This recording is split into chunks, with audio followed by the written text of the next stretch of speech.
Mag-effort ako para sa'yo. Ay. Pagluto, siyempre alagaan. Yes, absolutely. Hindi mo siya mapapakilig, but I'm sure they will appreciate it. Mahilig pala ako magluto. Masarap ako magluto. Maging financially stable po muna ako bago mag-iwan. Gusto ko po sana siya makilala mo na ako ay isang lahat. Magluluto po ako ng favorite food niyo po. Yung hindi mo makakalimutan. Didate na sila sa Shangri-La, gano'n. Swimming. Nakita ko na. Mahilig ka ba sa matangkad? Tall, dark, and handsome. Ano gusto mo? Gusto tao. Ako kasi gusto ko matangkad. Mababa na sa akin pag hindi 6-footer.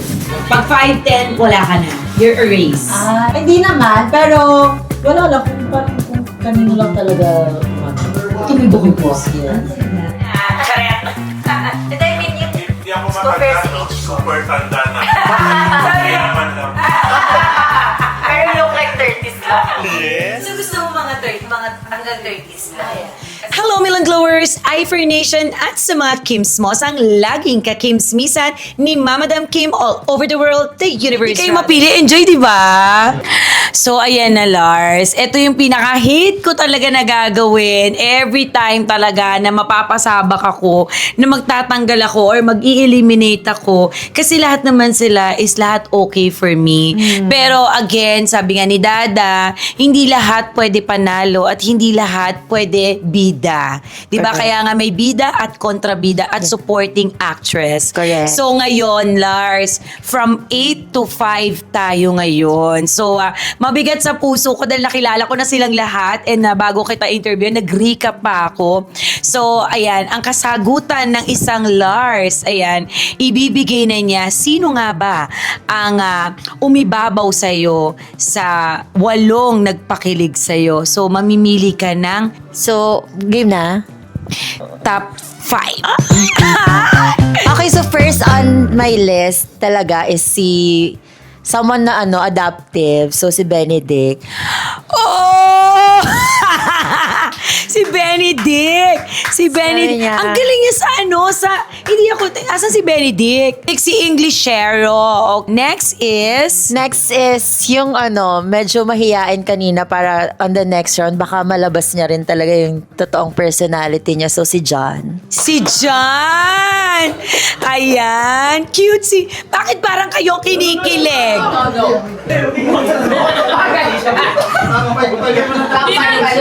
Oh, magal. Ito mga batang to, galgal kayo. Papaluin ko kayo eh. Galgal to mga anak ko. Next is... So, the third one, parang exciting yung extra service ni Matt. So, bakit sabi ni Chichi?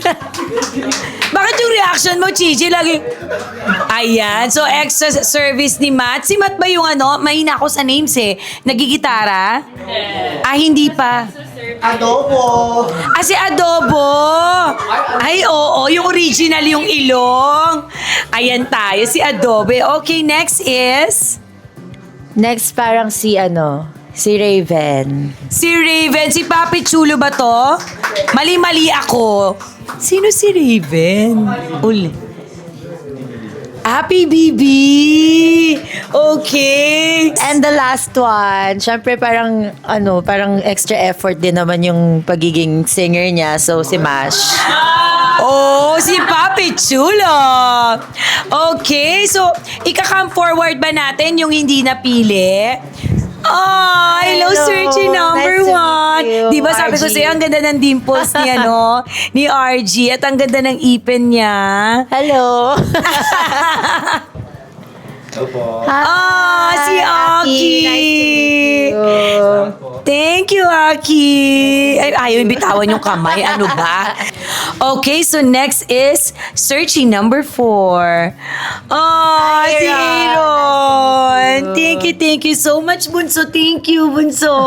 Thank you. Ayan, si Aaron yung sinasabi kong bookworm. Kasi mukhang matalinong sumagot na bata. Working student as well. Yes, at hindi nakikipag-date pagka walang Pera. budget. Tama. Hindi yung mga kagaya ng mga bata dyan. Ma, May kailangan ko mga pere. Kasi bakit? Magde-date ako JV galgal ka. Charet. So Lars, dahil nasa top 5 na tayo, so magbibigay ka ng isang tanong sa kanila at sasagutin nila ito individually. So para makapag-decide ka kung sino ba talaga. Ready ka na ba? Ready na. Okay, so guys, ayan, magtatanong sa inyo si Lars. Sasagutin nyo ito at after, si Lars ay mamimili ng pinakamagandang sagot. Go, Lars! Gaano ka-importante ang first impression sa first date? Hi, this is Benedict. First impressions really matters for me just because that's who you're presenting to or with.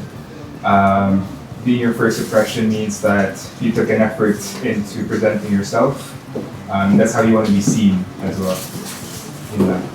Kinakabahan ng ating searching number. Ayan, searching number 8 natin. Kinakabahan. Pwede bang idulo na lang natin siya? Hi guys, ako pala si Matt.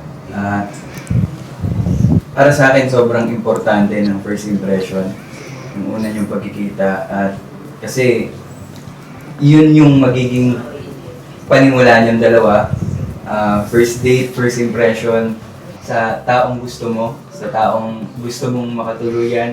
And Makatuluyan agad! kasi pag ako nakipag-date or first impression, pag ako yung humarap sa'yo, Lars, gusto ko una pa lang parang date to marry na gano'n. Over! Ay, nako! Para sandali, hindi ikaw, Sasha, hindi ikaw. Para magiging ninang agad ako dito. Mami pa lang ang tawag sa akin, ngayon ninang na agad. So, certified ninang. Ako po si Raven Enriquez Bernabeu po. Naniniwala naman po ako na mahalaga po yung first impression. Kasi doon mo po makikita ko anong ugali ng isang tao.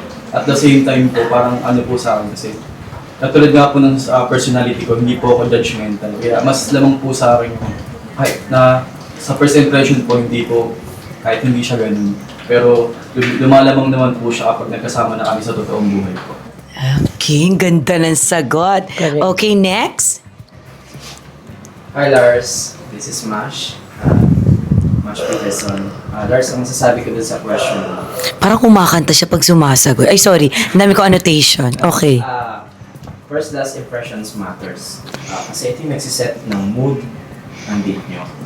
Upang magkakilala kayo, mawala yung hindi kayo maging uncomfortable sa isa't isa, maging compatible yung usapan nyo, sweet yung daloy, maganda yung buong date nyo, and syempre, makakapagbigayan kayo ng loob.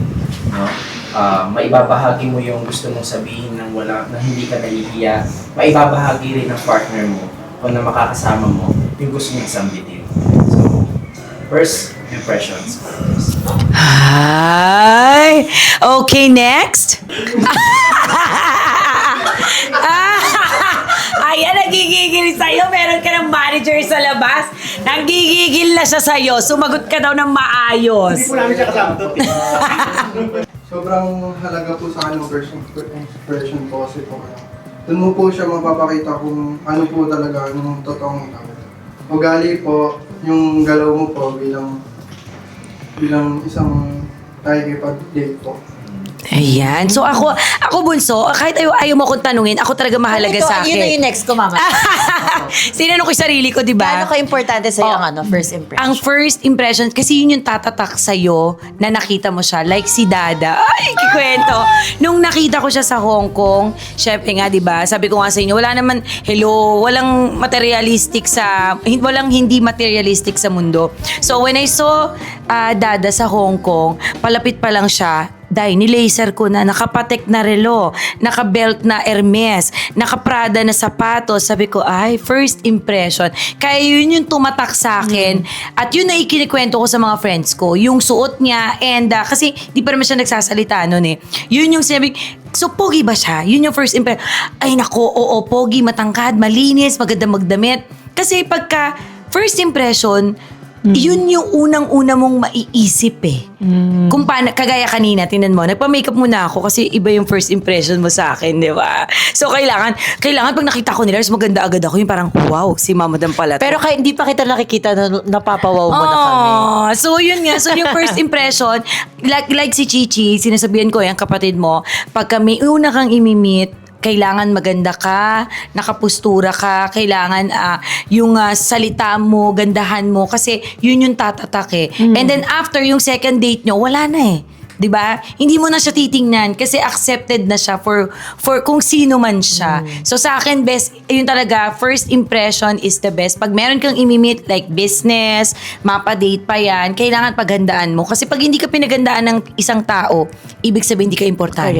Correct. Totoo yun. Ikaw, Totoo yun. first ganun. impression sa'yo is a must. It's a must, but it doesn't last. I Oh, mean, di ba? yes, Kasi you get tama. to know the person naman eh. Pero Yes. kasi yun nga yung perfect yung sinabi mo, Mama Dam, na parang if on the first date, parang hindi naman to nag-effort man lang to dress up. Correct. Parang, di ba? So, At saka hindi mo makikikwento mo, kamusta yung first date mo?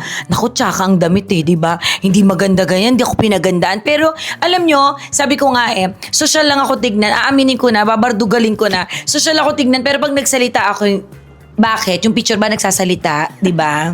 So sabi nga ni Correct. sabi nga ni Angelica Panganiban, malaki siya, 'di ba? Ang dami nagbabasa kanya dati na ang taba niya. Bakit? Sa 1x1 picture ba sa passport ba katawan ba yung kasama? 'Di ba mukhaan lang? Correct. So, ganun sa akin parang hindi importante sa akin na mayaman ka ba or mahirap. Ang importante sa akin yung pinaghandaan Handaan mo. ka sa Kahit unang papaano. pagkikita, 'di ba? Totoo. Like yung mga searches natin, pinaghandaan ka, 'di ba? thank you so much, guys. Oo, feeling ko yung isa dyan nag-weights pa bago pumunta dito. Oo, para talagang galit na galit yung mga mga muscles niya sa katawan. Okay. Sa ayaw at sa gusto natin, ayan, nakakalungkot, pero sabi nga ni Dada again, hindi pwede lahat ay bida. Hindi pwede lahat ay mananalo. Kailangan merong mga supporting talaga dyan. At dahil dyan, Bunso, nandito na tayo sa elimination round again for top 3. So, magbibigay ka ng top 3 natin. Bunso. Ayoko kasing magbawas kung pwede lang lahat sila di ba? Na-attach agad tayo, Kaya no? nga oo. Ba't ganun? Bakit? Ayoko ng segment na to. Ayoko talaga ng segment na ganito. Yung parang nakipag-usap kasi di ba, lalo na ako nakipag-usap ako, di ba? Parang ayoko silang bawasan. Pwede ba lahat sila na lang? I-date.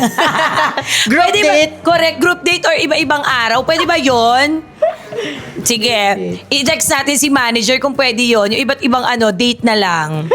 So, eto na, Lars. Ang top 3 natin. Ayan. So, pipilita tayo. Bakit tayo? Ikaw lang pala. So, mamimili ka na ng top 3 sa kanilang lahat. Sa kanilang lahat. Ayoko tong segment na tong Kaya, pangit. Ang tsaka. Nakaka-touch agad. Kaya nga. Okay, Lars. Ayan. Sino ang iyong magic 3 or top 3? Ayan, so first on my list is Benedict. Next is Smash. Mga kinikilig sila sa labas, talaga naman. And the last but not the least. And the last one is Matt. Oh! Ay, may nagwawala dyan sa Huy, baka mabasag yan. Okay. So, thank you so much sa mga hindi ayan na ang top 3. Okay, so eto ang mga hindi mo napili. Ayan. At magpakilala kay Lars. Hi, John. Nice to meet you. Hi, Raven. Si PBB. Nice to meet you. Thank you so much, Raven. Ba't nasad kayong lahat? Nasad yung mga sabi... Okay. So, dire-diretso na ba to? Ayan. So, magtatanong ka, Bunso, sa top 3 mo at bawat isa ay sasagot. Pero bago nila sagutin ang iyong katanungan, kailangan nilang magpakilala ulit. Okay? So, ano ba ang iyong katanungan, Lars? Ano ba? Nablangko din siya Nablako ko. Bigla. Ano na natin, Chichi? Ikaw yung pinili. Where's the first date? So if ever parang tayo yung magka-date on Valentine's, ganyan, anong ideal date or anong date or saan nyo ako dadalhin on the first date na gagawin natin? Parang ganon. Okay, so name at sagot. Hi, it's Benedict again. Similarly to yung sabi ko kanina with the arcades, but we can most definitely switch that around. So anything that's thrilling, anything that's adrenaline worth, maybe mga escape rooms or something. Ubusan ng lakas. Hello Lars, ako si Matt. Ako, sige mag-a-assume na ako na makakadate mo ako sa Feb 14, makakadate kita. So kung first date natin sa Feb 14, dadaling kita sa sobrang simpleng lugar lang na tahimik, na tayong dalawa lang. At mag-uusap lang tayo. Kasi isa akong sobrang lambing ko kasing tao. Sobrang romantic type of, alam niyo po yun. Gusto ko tayong dalawa lang at mag-uusap lang tayo anong plano natin sa ganito, sa ganyan. So, walang mapapagod, ganun. Romantic moment ang gusto niya, bonding. Hi Lars, ako Lito, si Mash. Lars, kung sakali man ako ang iyong mapupusuan, Para lagi siya kumakanta. makadate sa darating na Pebrero 14. Lars, gusto kitang dalhin sa mga museums or historical sites dahil ang history ay kasaysayan at ang katumbas ng kasaysayan ay alaala. So ang alaala na yung Lars, pag uwi mo, maaalaala mo, may babalik kang mga larawan dahilan ng ating Kasiyahan. ng date. No? So hindi mawawaglit sa isip mo yung mga pagkakataon na nagpunta tayo sa mga lugar na yun. Sana yun ang mapusuan mo rin mapunta. Ang dami kong annotation sa kanya. Oh, Naintindihan. kami, sorry. Kaya nga, so gusto niya sa mga museum para daw may alaala kasi historical. So magiging istorya ang kanilang first date, 'di ba? Malalim kasi hindi mo naintindihan, Chichi. So kami naintindihan namin. Ang sweet naman ng mga sagot nila. So gusto mo pa ba umisa pa ng tanong? Para ma-sure ball mo or okay ka na? Sige. Isang tanong pa tayo, ma'am. Ayan kasi nahihirapan ka Nahihirapan sumagot. ako eh. Okay, Lars. Ayan. So, sige, magbigay ka pa na isa pang katanungan para naman hindi ka magkamali at maging easy for you to choose. Okay, so my next question is parang kunyari nag-date na tayo ng parang 3 times, 5 times. Parang ano yung makakapagsabi sa inyo like as a guy na parang okay, ito na, parang I want this date to be romantically like relationship, ganon. It's Benedict again. Sa tanong niyo po is, my answer is, once I feel like I'm at home, once I can feel like I can be myself, and once I can feel like I can have fun and not be insecure with myself, I can be myself, you can be yourself around me. That's basically parang yung bottom line na parang, wow, I'm happy, you know, I'm not just content, I'm happy, and this is something that I'm gonna grow with. Thank you so much. Ay, naku, mukhang mahihirapan ka. Mukhang makakasampung tanong tayo dito bago tayo magdesisyon. Okay, ang ating next searchy? Hello Lars, I'm Matt. Para sa akin, sobrang simple lang. Kapag naramdaman ko komportable ako at safe ako kapag kasama ka. And nafe-feel ko na safe ka rin na kapag kasama mo ko at masaya ka. Yun, Doon niya matatawag na. tingnan natin yun. Tuloy na natin! Ay, ang ano. Okay, so ang ating last candidate or searchy. Love na hinahanap mo, if it's comfortable ka, masaya ako para sa'yo and masaya rin ako kahit dahil yung feelings natin sa isa't isa, Ay, mutual. hindi tayo magtatalo, hindi tayo mawawala sa isa't isa. Oh. Parang kinanta ko lang sa'yo na kailan Ay. at masasagot na yun. So, thank you so much. Napipi na lang talaga kami. Ayan, okay. So, bigyan natin ng very, very light na oras, minuto, si Miss Lars para makapag-desisyon. Ayan. Ano? Bahala ka!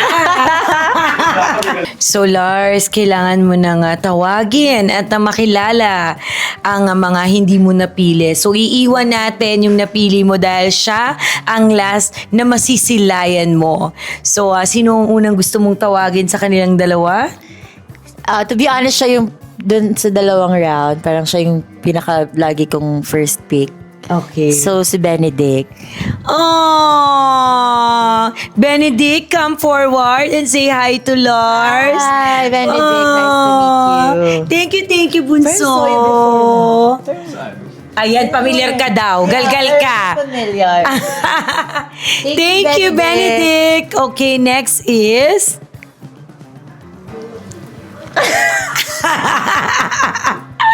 Okay, nahihirapan si Lars na tawagin yung hindi niya napili. Again, guys, tatawagin ni Lars yung hindi niya napili at yung matitira, yun ang last na makikilala niya. So, I love parang kanina how deep he is. Ganyan. So, si Mash. Hi! Nice to meet you. Oh, thank you, Mash. Mash. Hala, may nagwawala na dito. Diyos mio, pulgoso. Okay. So, aalis na ako sa frame dahil tatabihan na ng napili niya. At dahil ako ang inyong fairy Kim mother, Lars, ipapakilala ko sa iyo ang napili mo, walang iba kundi si Matt.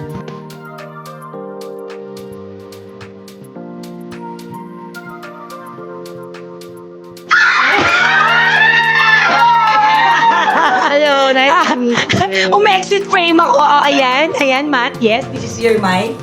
Hello po. Nice to meet you finally. Wala na akong kailangan itanong mo kung tama yung pinili niya yun.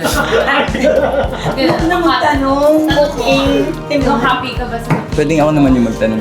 Oh, sige. Bibigay ko sa'yo. Ayan. Babawi lang. Sige. So, isang tanong na lang ang itatanong ko sa kanya kay Lars kasi gusto ko magkaroon sila ng moment, magtanungan sila sa isa't isa.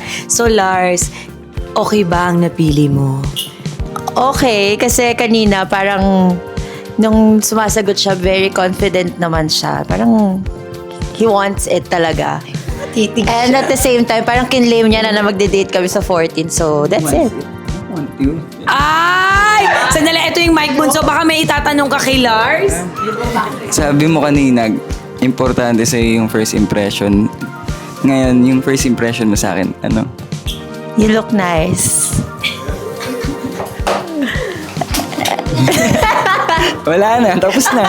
Okay! So guys, abangan nyo ang susunod na kabanata. And thank you for watching sa akin talaga. So that's Kim for today, mga galgal. So tatanungin natin ang aking bunso. So kumusta naman ang galgalan natin? For heart searching, date searching. First of all, thank you so much, Mama. Aww, ang ganda-ganda niyo. Kaya sabi ko, kanina ko masyado lumikit. Baka magkapalit. Thank you so much dahil sa'yo parang sasaya na ulit At balita ko, itutuloy nyo ang inyong date. So, hindi na ako sasama dun. Kaya guys, abangan nyo dahil ang kanilang date ay pupost naman ni Lars sa kanyang YouTube channel. Kaya naman, ayan, panoorin nyo ang comeback, ang return of the comeback ng inyong mamadam. Ang aking YouTube channel, Kim's Diary. Don't forget to subscribe. Abangan nyo at mag-Kim the Kids